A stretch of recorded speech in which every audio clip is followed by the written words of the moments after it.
Hello, and welcome to Inspire Tokyo. I'm Chris Galucci. The Inspire Tokyo podcast is brought to you by Kikoku Shijo Academy in Tokyo, Japan.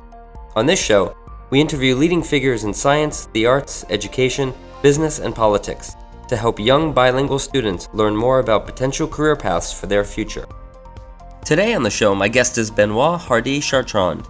He is a senior research associate in the Global Security and Politics program at the Center for International Governance Innovation, otherwise known as CIGI, Canada's premier international affairs think tank. Benoit's expertise includes Northeast Asian geopolitics, North Korean politics, and nuclear politics. His work has been featured in numerous publications, and he has appeared more than 200 times in the media to provide analysis on East Asian affairs for outlets such as the BBC, CNN, CBC, Japan Times, and ABC News. If you are interested in studying international affairs or pursuing a career in the United Nations, then this podcast is a must listen. Benoit will talk about the career of a global politics researcher. He'll go into detail about what his daily work life is like, reveal his most embarrassing moment on live television in front of millions of viewers, and offer some advice on what you can do now to get a head start on your career. And with that, here is my interview with Benoit Hardy-Chartrand. All right, Benoit, thank you for joining us today.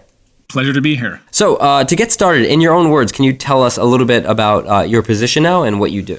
So, I am a senior research associate at the Center for International Governance Innovation. In short, it's called CIGI. And my job basically entails three things. The main job, of course, the main part of my job is to conduct research. What does that mean? It means that I think about important issues in my field of specialty. In my case, it is security issues in East Asia.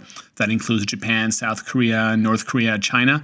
And I think about these issues and write about these issues. So I write articles, I write reports, I write op-eds, and in order to publish them in whatever magazines or newspapers. So that is one part of my job. The other part of my job is to do media. So I do a lot of media commentary. So I'm often often receive requests by TV station, newspapers, radio stations to come on the air and explain certain issues. For example, if North Korea launches missiles, and we know that they have done a lot of that, then they come to me and ask me to explain the significance of this. So that's the second part of my job. And the last part of my job is outreach, talking to people, basically. So giving lectures, going to conferences, talking in schools and universities, and just try to, inform people about my field of expertise. So these three taken together form the most part of my job. All right, so it sounds like you do a variety of different things and that your job has you going to many different places. Can you walk us through a typical day of work if you were going to CIGI? So you get into the office, you sit down at your desk. What do you do? Yeah, so I like that question because it's not every day. I'm very free in my job to do whatever I want. So some of my colleagues may construct their day very differently. But in my case, I really like the way that I've done it.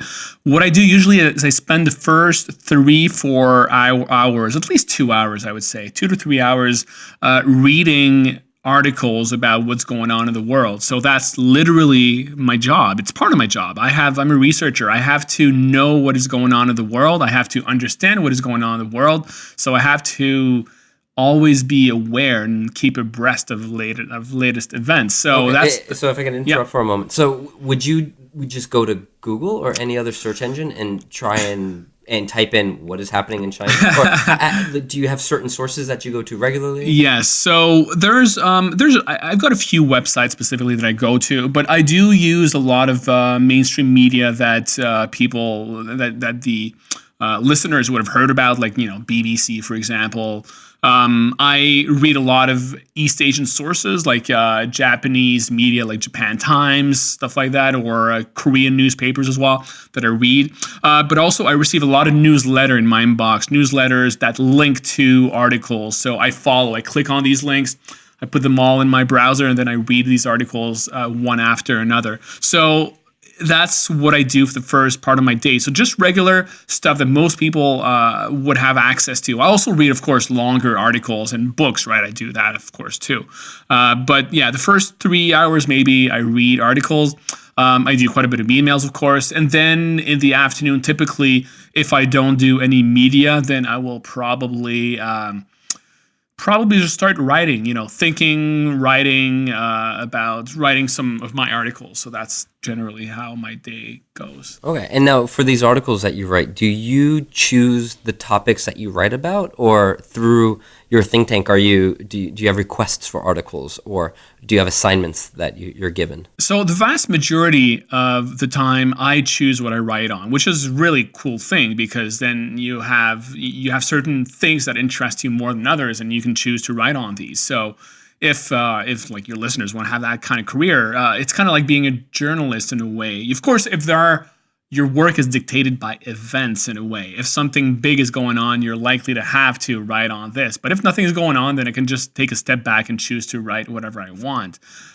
So that's 80% of the time, I would say, I write what I want. But in certain cases, I do get requests. Once or twice, I received email from people I didn't know from this or that newspaper or magazine and say, could you write an article for us about this or that? So that happens too, but that's more rare. I got it. What would you say as a researcher is the biggest thing that most people misunderstand about your field of work? Like when you go out and meet people and tell them what you do, what are some maybe false ideas in their heads that they have about what kind of things that you do? One of the common misconceptions, and I don't like that misconception at all, is the idea that we are influenced or paid to write, to have a certain opinion or to criticize certain side, to take a side, basically, in other words. It is true that there are some think tanks, especially in the United States, where they have some clear ideological or clear opinions that they follow. They're very partisan, in other words. My think tank is independent, and I am independent. If I want to write something that is where I'm going to praise President Trump, for example, my bosses are not going to come to me and say, no, you can't write that. You got to criticize him. They're going to be open to anything. As long as what I write makes sense, I can write whatever I want. And conversely, I can criticize anybody all I want, and I'm not going to be in trouble for that. As long, again, as it's an informed analysis, that's completely fine.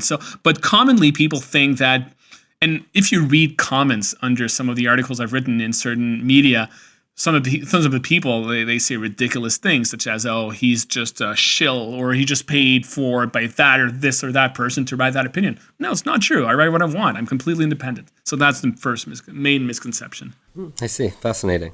Would you say that your work is fulfilling? So what I mean by this is when a lot of students are trying to choose a career path to go down, they often think about how they will impact others and the world. Do you think that you have been able to do that, or will continue doing that in a career in international affairs? Yeah, it's obviously hard to quantify, to understand exactly what impact you have in the world. I do hope that my work has had an impact.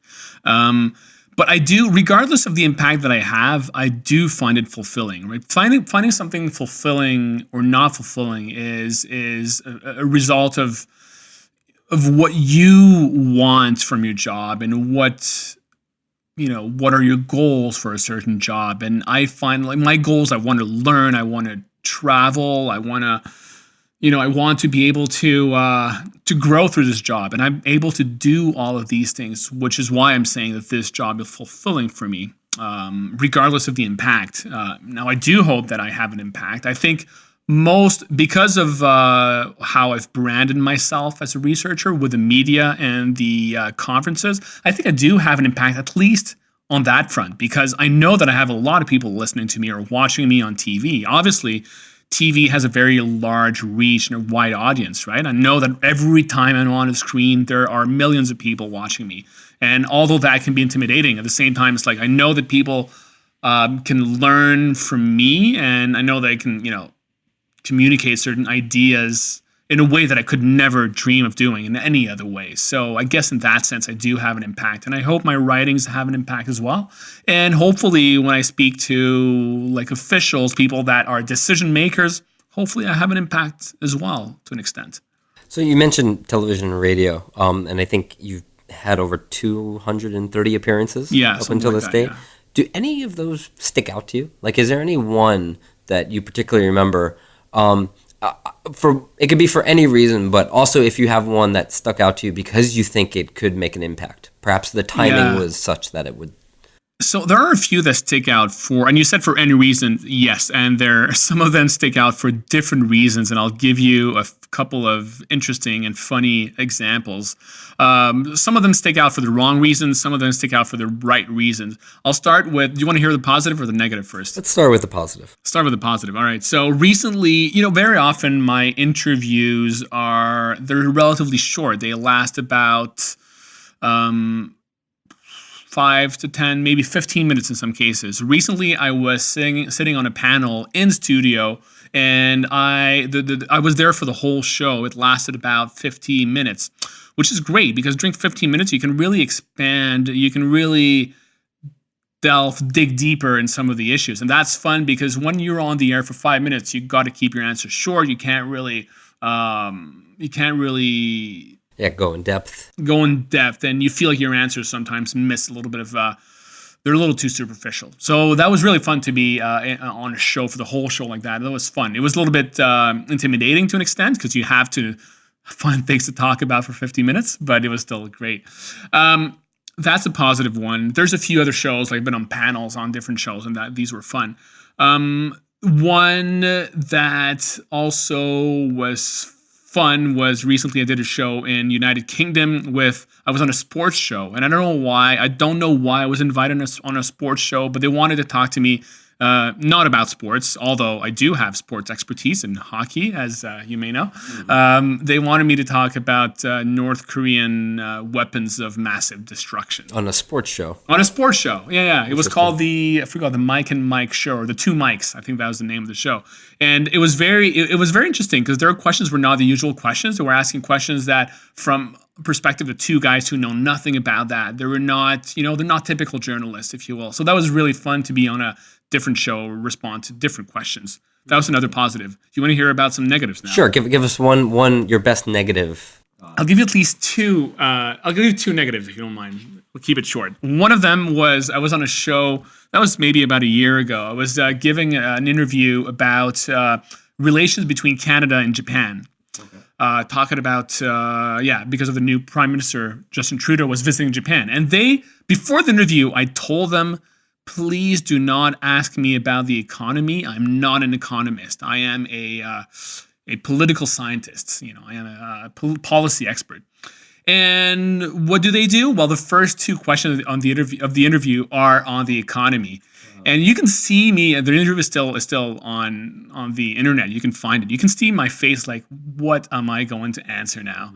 I think I managed to give a decent answer. I remember I was reading an article just before the interview, and I was able to bring back two or three statistics that I remembered from the article, and I managed to sound okay. But it was a nerve-wracking experience to be asked questions for which you don't have the answers. That was one bad experience. Another bad one, that was about a year ago. Also, I was given an interview on the Philippines and the United States, and during the middle of the interview, I had something stuck in my throat, and I couldn't talk anymore. And that was live. You have to remember that was live on TV, so there's no escaping that. Mm-hmm.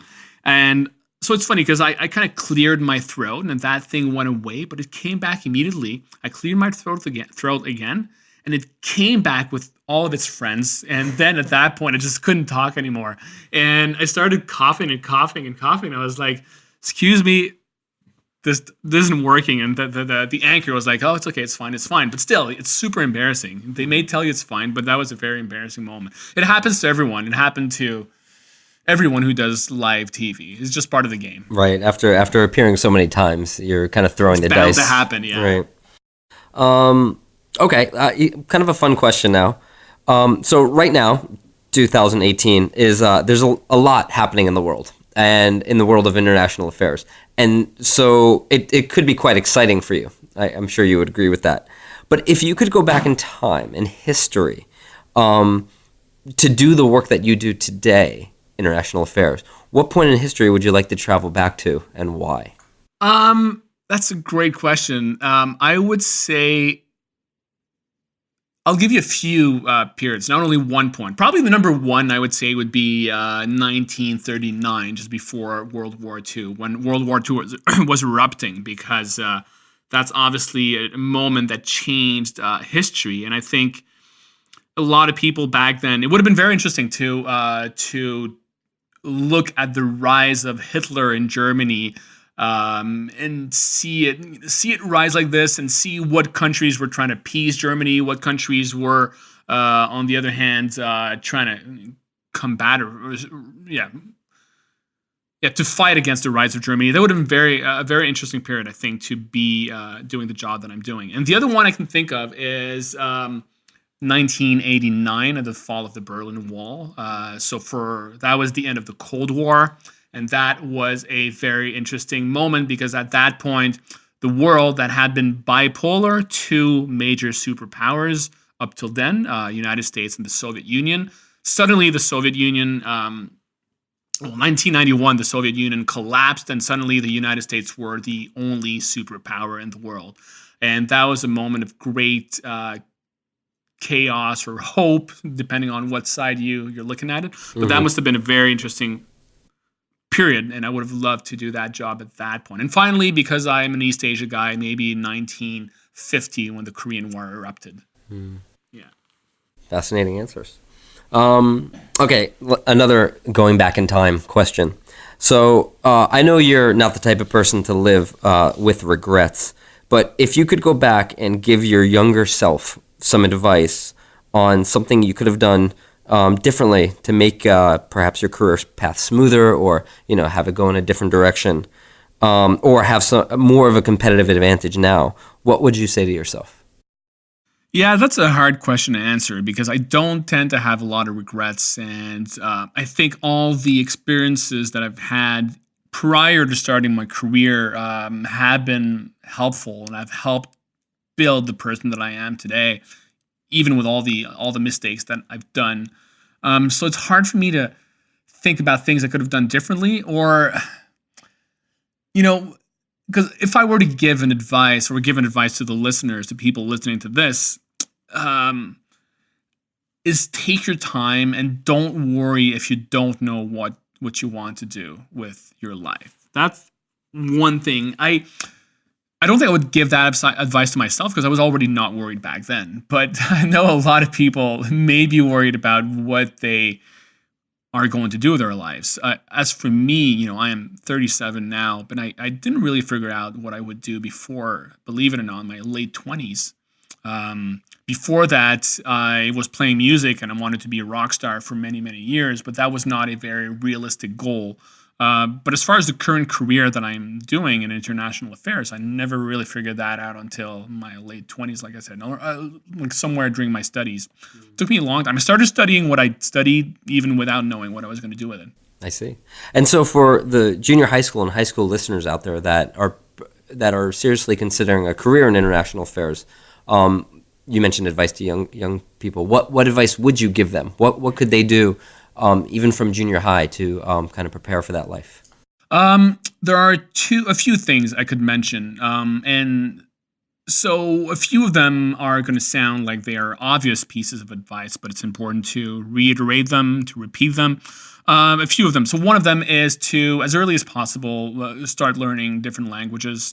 That's a given. International affairs career require being fluent in as many languages as you can. You still can do it without many languages, but it's going to be a huge advantage for you if you know various languages. The other thing, too, is make sure as much as possible, or do all in your power to study abroad, to do an exchange program abroad. And that is going to change your perspective. It completely changed my life. If I'm only talking about myself, I did an exchange program in South Korea. My university was based in Canada, but I did an exchange for 1 year in Korea, and that really put me on the path that I'm on today. This exchange was fantastic for so many reasons. Met so many great friends who are still great friends today. Learned so many things. Opens up your mind. It broadens your horizons and your perspectives. You learn things that you would have never done at home. So study abroad experience changes everything. So I truly recommend that to the people who are listening to us. As a follow-up to that, so you were based in Canada and did the study abroad experience in Korea. Those are two countries that are very far away from each other, that have very different cultures and languages. Would you say that the impact it had on you was greater because of those differences? Would you suggest to people to go somewhere that's very far out of their comfort zone? I would say so. And that's a good point and that's actually one of the reasons that I chose Korea. The vast majority, when I was doing my undergrad, the vast majority of my friends were going to study in the US or in France, a lot of them, since I studied in French. A lot of them were going to France or the UK. These common Western destinations. They're not very exotic. They're fun. I'm not saying anything bad about them. That would have been a great experience, but it's not what I was looking for. I wanted to be out of my comfort zone. And as a matter of fact, that may be one of the advices that I could give to the people listening. Just don't be afraid to go out of your comfort zone. I've done so many things that were uncomfortable, including going on TV at first. I was not comfortable with that. But yeah, that's one of the reasons why I chose Korea. I wanted to go far from home. I wanted to go to different culture. At first, I actually wanted to go to Japan, but my university did not have a partnership with a Japanese university in my field, so I chose Korea. And yes, that's why I would recommend to your students doing something similar, going further from home in a very different culture. They're going to come out of that further ahead than if they just go do an exchange in Korea, for example, for a Japanese person. I see. And our final question, and speaking of Korea, as you are an expert in East Asian security, I would be remiss not to ask you for your current take on the situation with North Korea. As we are in Japan now, it's 2018. What are your thoughts? Well, currently we are at an interesting juncture because, as you probably know, there have been a sort of tensions have lowered in the last week or two between South Korea and North Korea. And we know that on January 9th or 10th, so this week, as the moment we're recording this week, they're going to have a meeting. There's going to be a high-level official meeting between North and South Korea. That's the first one in 2 years. So the tensions have declined. But some people wonder if that's going to remain like this in the long run. Personally, I'm not very optimistic. Although currently the trends are looking good, the reality is, even though South Korea and North Korea may get closer and they may lower tensions, they're still the same underlying tensions are still there. North Korea still has its nuclear program. It still has its missile program, and both of them are advancing very fast and remain threatening to the international community. So as long as they have these two things, forget about any sort of temporary decline in tension. It remains a dangerous situation. And I think Donald Trump, the United States, has not changed his goal. He wants to denuclearize North Korea, and he wants to do everything in his power to resolve the North Korean issue. And that's going to create some problems because him and South Korea and China have very different ideas about how to deal with North Korea. And that will undoubtedly create frictions when tensions come up again. And they will inevitably come back.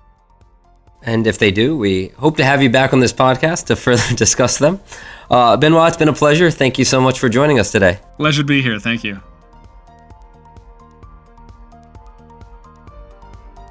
All right, and there you have it.